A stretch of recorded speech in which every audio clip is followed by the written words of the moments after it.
Okay, the next method is Kaplan Meier estimate. So this is a case where we have ties and there are censoring, which is the right censored. Okay, so given y1 until yk is the discrete failure time. So this is different failure time. Then for each of these failure time, there is number of failures. So dj. So denote dj here because it could have ties, so it could have more than one failure. Next we have the nj. So it denote the number of items on test just before the time. So it means that how many still surviving up to just before the time of the failure happened. It included also for value or the failure that is censored. Okay, so NT count everything that is still surviving. And then we have RYJ is the set of all index of item that at risk just before time YJ.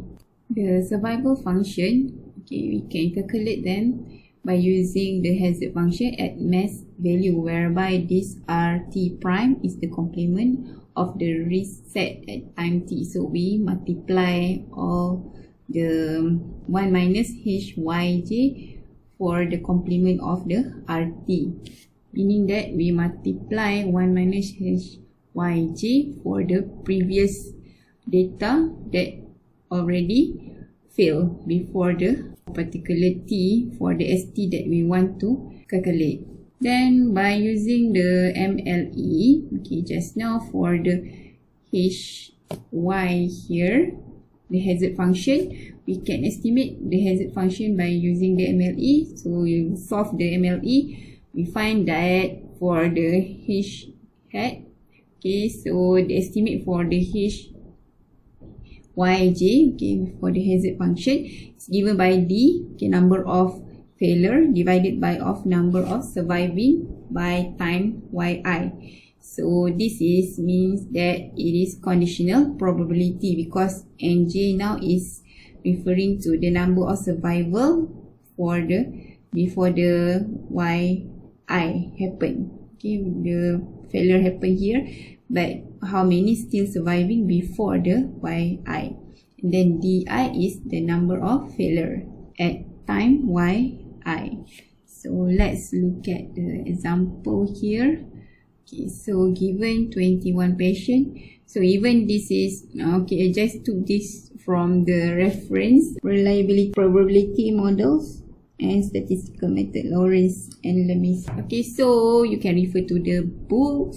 Okay, even this is for survival analysis, is more for patient, but now we implement to the reliability. Okay, so because I just took from the book, so it just assume that item and patient, okay, is the same reliability or survival.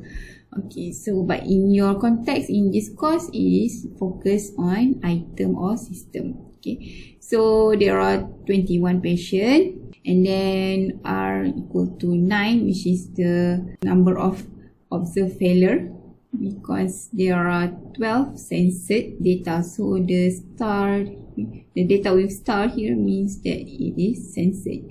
Okay, so 12 censored, so remaining only 9 observed failures, and there are 7 distinct failure time. So given the data here, then we want to find the ST where T is 14. So we multiply for each of the 1 minus D over NJ. So in this case, we use a table here.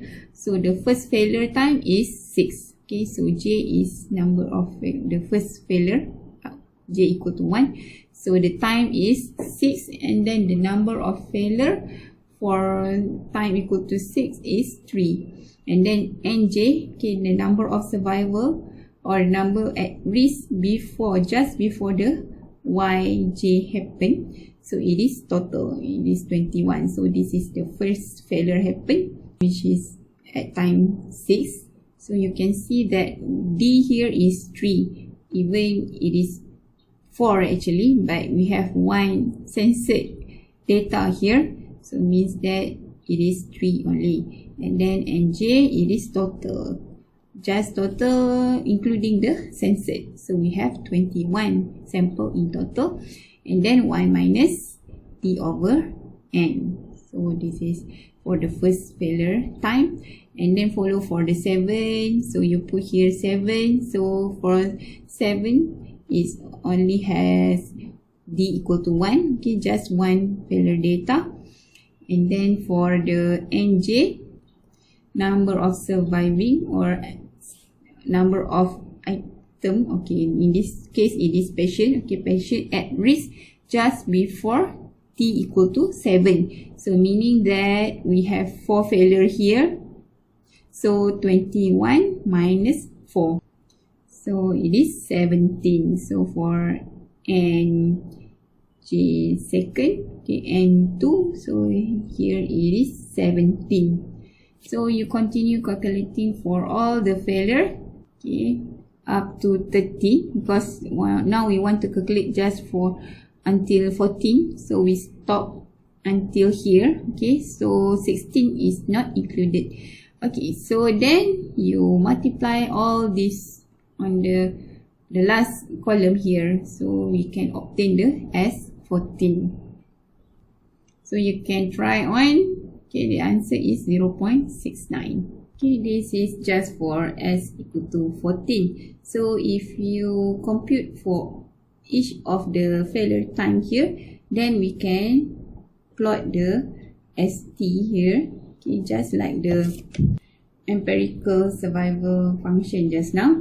So here, okay, at time equal to 0, so still surviving, so it is equal to 1. And then for the first failure happen, which is T equal to 6. Okay, so there are 3 failures.